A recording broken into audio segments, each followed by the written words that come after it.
우리 어머니들이 아이들 교육에 관심을 갖고 많은 투자를 하는 이유가 뭘까요? 좋은 대학, 좋은 회사에 다니고 사업을 하고 돈도 많이 벌고 이 모든 것을 통해서 내 아이가 행복해지길 원해서겠죠. 그렇다면 이제는 공부만 열심히 해서는 안 되는 세상입니다. 요즘 스카이 대학 나와도 취업이 잘 안 된다는 얘기가 나옵니다. 대학 간판의 중요성이 예전보다 많이 떨어졌어요. 지금은 대학보다 내 자신이 더 특성화 되어야 되고 브랜드화가 되어야 하는 그런 세상입니다.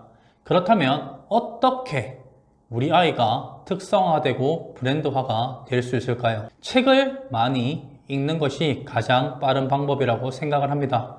부자, 즉 성공한 사람들의 공통점을 하나 꽂자면 책을 가까이 하는 삶이죠. 그래서 오늘은 우리 아이가 어려서부터 책을 읽는 습관을 가질 수 있도록 만드는 세 가지 방법에 대해서 얘기를 해보려고 합니다.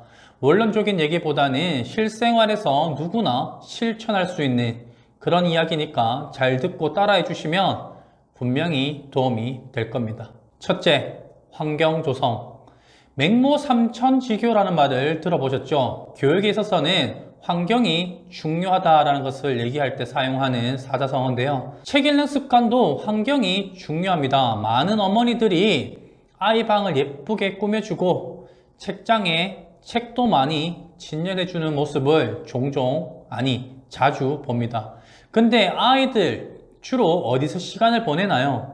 거실이죠. 거실에서 우리 아이들이 주로 많은 시간을 보냅니다. 거실에서 놀다가 방에 가서 책을 읽어야 된다라는 그런 생각을 하게 되면 뭔가 숙제를 하러 가는 느낌? 우리 어른으로 치면 뭔가 회사에 일하러 가는 그런 느낌이 들 수도 있다는 거예요. 책 읽는 게 숙제가 되고 공부가 되면 안 됩니다. 그렇기에 가장 많은 시간을 보내고 편하게 지낼 수 있는 곳에서 책을 읽는 게 가장 좋습니다. 거실을 책 읽는 공간으로 한번 만들어 보세요. 거실 TV는 가능하면 안방으로 옮기는 것이 좋습니다.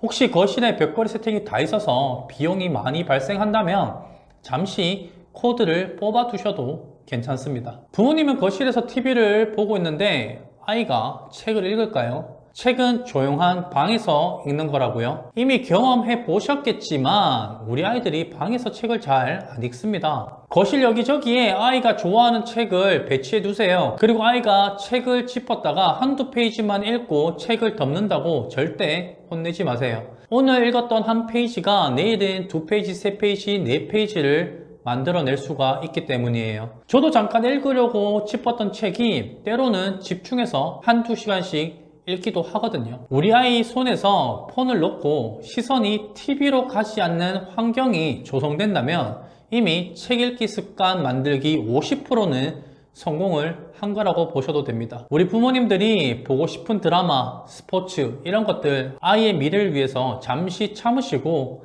아이가 유치원, 학교, 학원 간 뒤에 그때 보세요. 아이를 위해서 실시간 시청은 잠시 밀어주시기 바랍니다.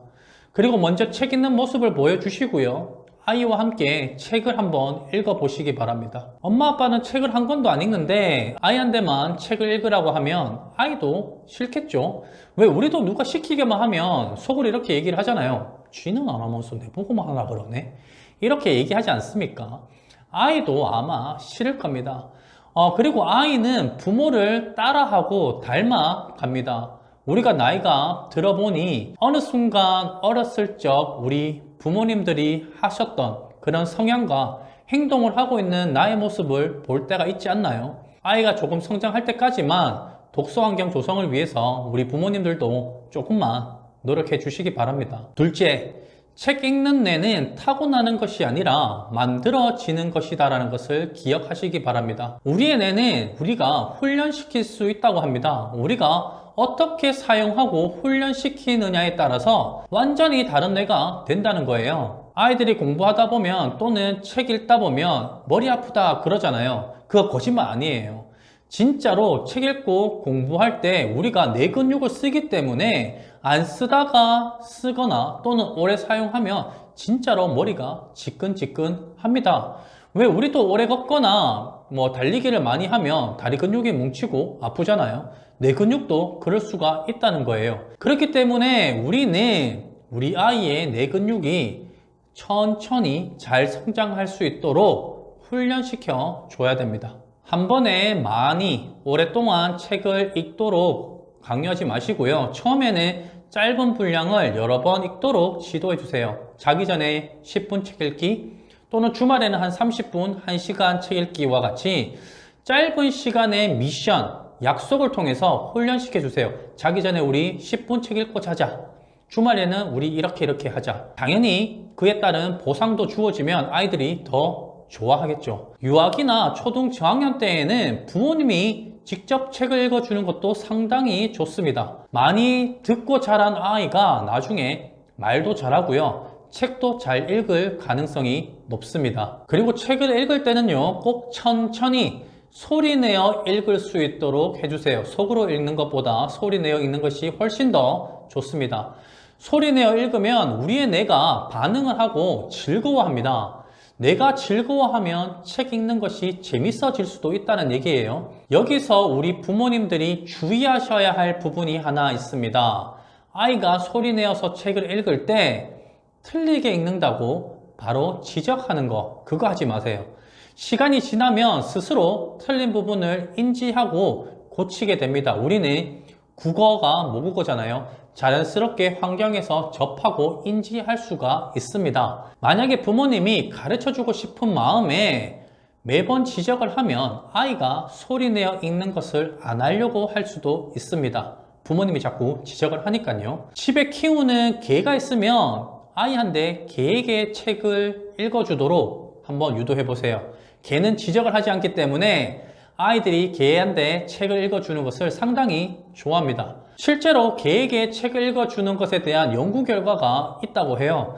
서로에게 좋다고 합니다. 개는 아이가 뭔가 읽어줌으로써 안정감을 느끼고 아이는 소리내어 읽음으로써 성장하게 되고, 이렇게 서로에게 좋은 효과가 있기 때문에 한번 시도해 보셔도 좋을 것 같습니다. 부모님이 주의해야 할 부분이 하나 더 있습니다. 수준에 맞는 책을 읽혀주세요. 부모님 욕심에 이 책이 좋대, 이 나이 때는 이 책을 꼭 읽어야 돼, 이런 거 제발 하지 마세요. 부모님이 원하는 책을 읽히면 아이가 싫어할 수가 있습니다. 아이가 읽고 싶어하는 책을 읽게 하시고, 설령 아이가 똑같은 책을 반복해서 계속 읽는다고 혼내지 마세요. 우리 아이가 같은 책을 여러 번 읽는다고 넌 또 이 책이니? 좀 다른 거 좀 가져와서 읽어, 이러지 마시라는 얘기예요. 우리 아이가 같은 책을 여러 번 읽는 모습을 보게 되면 이렇게 한번 생각해 보세요. 우리 아이가 천재인가? 뭔가 큰일을 해낼 아이인가? 라고 생각을 해보세요. 실제로 천재들과 크게 성공한 사람들은 자기가 좋아하는 책이 있고요. 그 책들을 수십 번씩 반복해서 읽는 그런 성향이 있다고 합니다. 절대로 독서 편식한다고 뭐라 하지 마세요. 특정 분야만 좋아한다는 건 그 분야에 대해서 우리 아이가 어떤 열정을 가지고 있고 관심을 가지고 있다는 거예요. 그게 잘못된 일인가요? 오히려 좋아해야 할 일이라고 저는 생각을 합니다. 아이의 열정과 사랑을 부모님의 욕심으로 뺏지 마시기 바랍니다. 그 열정이 나중에 어디로 옮겨갈지 우리는 아무도 몰라요. 그리고 앞에서 아이가 어릴 땐 책을 읽어주는 것도 좋다고 했잖아요. 이때 팁을 또 하나 드릴게요. 저는 어릴 때 할아버지 밑에서 자랐어요. 그때 할아버지께서 제가 심심하거나 자기 전에 성경 이야기를 자주 해주셨습니다. 아담과 이브의 이야기나 카인과 아벨, 또는 노아의 방주, 다윗과 골리앗의 이야기들, 이런 내용들을 저는 자주 들으면서 성장했습니다. 근데 할아버지가 꼭 재미있는 부분, 결정적인 부분에서 다음 얘기는 내일 해줄게, 이러시는 거예요. 그러면 저는 궁금해서 오늘 얘기해 주세요 라고 얘기를 하지만 할아버지는 절대 얘기를 해 주시지 않았습니다. 그래서 저는 그 이야기가 너무 궁금했고 항상 그 다음날 이야기해 주는 시간을 기다렸습니다. 그리고 나중에는 결국 그 이야기가 더 궁금해지고 더 자세히 알고 싶어서 스스로 성경책을 펼쳐서 읽어보게 되었었습니다. 우리 부모님께서 아이들한테 책을 읽어주시다가 결정적인 부분에서 한번 멈춰보세요. 그리고 그 책을 아이가 보이는 그 시야 앞에 한번 놔둬보시기 바랍니다. 스스로 그 책을 읽는 우리 아이의 모습을 발견하실지도 모릅니다. 세 번째, 아이를 유심히 관찰해라. 사실 이 세 번째 내용이 저는 가장 중요하다고 생각을 해요. 가장 먼저 얘기를 했어야 할 내용일지도 모르겠어요. 앞에서 제가 우리 아이가 좋아하는 분야에서 책 읽기를 시작하라고 했잖아요. 그러려면 아이를 잘 알아야 되겠죠. 잘 알기 위해서는 유심히 관찰해야 됩니다. 사실 이 부분은 모든 교육 부분에 동일하게 적용되는 부분이기도 해요. 아이의 학원 선택, 교육 방법, 우리 아이의 성향에 맞게 진행이 되는 것이 가장 중요한 것처럼요. 책 읽기도 똑같습니다. 우리 아이가 책을 안 읽는다고 혼내지만 마시고 좋아하는 분야를 관찰하시고 좋아하는 것에서 시작할 수 있도록 도와주세요. 부모님의 욕심대로 말고요. 만약에 아이가 운동을 좋아한다. 그럼 그 좋아하는 선수와 관련된 책이나 운동 관련 서적을 한번 읽어보라고 권해보시고요. 아이가 동물을 좋아한다. 동물 관련 서적을 추천. 만약에 우리 아이가 게임을 너무 좋아한다. 게임도 배경이 있고 그와 관련된 소설이 있는 경우도 있습니다. 그런 소설책을 한번 권해보시고요. 아이가 역사를 좋아하면 역사책. 아이는 역사책을 좋아하는데 엄마가 뭐 맘카페나 엄마 친구들한테 초2, 초3 때는 이 책을 꼭 읽어야 한다고 하더라고. 필수책이야. 이러면서 이 책을 읽으라고 하면 아이는 책 읽기가 점점 더 싫어지는 거예요. 책 읽기가 숙제처럼, 의무처럼 그렇게 느껴지는 거죠. 그러면 책 읽기가 힘들어집니다. 오늘 내용 간략하게 한번 정리해 보도록 하겠습니다. 아이를 유심히 관찰해서 아이가 좋아하는 것들로 시작할 수 있는 독서 환경을 조성해라. 이게 핵심입니다. 그리고 소리 내어 읽는 연습을 통해서 뇌 근육을 성장시켜주고 책 읽는 재미를 서서히 알 수 있도록 도와줘라. 시작할 때 우리 어른들의 욕심은 잠시 내려두자고요. 교육 상담을 많이 하다 보면은요, 어머니나 아버지의 의욕이 너무 앞서고 강해서 올바른 교육이 진행이 안 되는 경우를 종종 봅니다. 아이의 속도를 존중해 주세요. 아이가 이만큼밖에 할 수가 없는데 다른 아이들이 이만큼 한다고 해서 이만큼 시키면 포기해 버립니다. 우리 아이의 성향을 존중해 주시기 바랍니다. 올바른 독서 습관이 제대로 잡힌다면 지금 조금은 느려 보일지라도 혹 나중에 원했던 대학보다 한 단계 낮은 대학을 가게 되더라도 그 아이는 더 빠르게 성장하고 계속 성장해서 다른 아이들보다 더 성공하고 더 행복해질 수도 있을 거예요. 우리가 아이들에게 바라는 건 아이들이 행복해지는 거잖아요. 그것을 잊지 마시기 바랍니다. 오늘 영상 여기서 마치도록 하겠고요. 오늘 영상도 도움이 되셨다면 구독과 좋아요 부탁드립니다.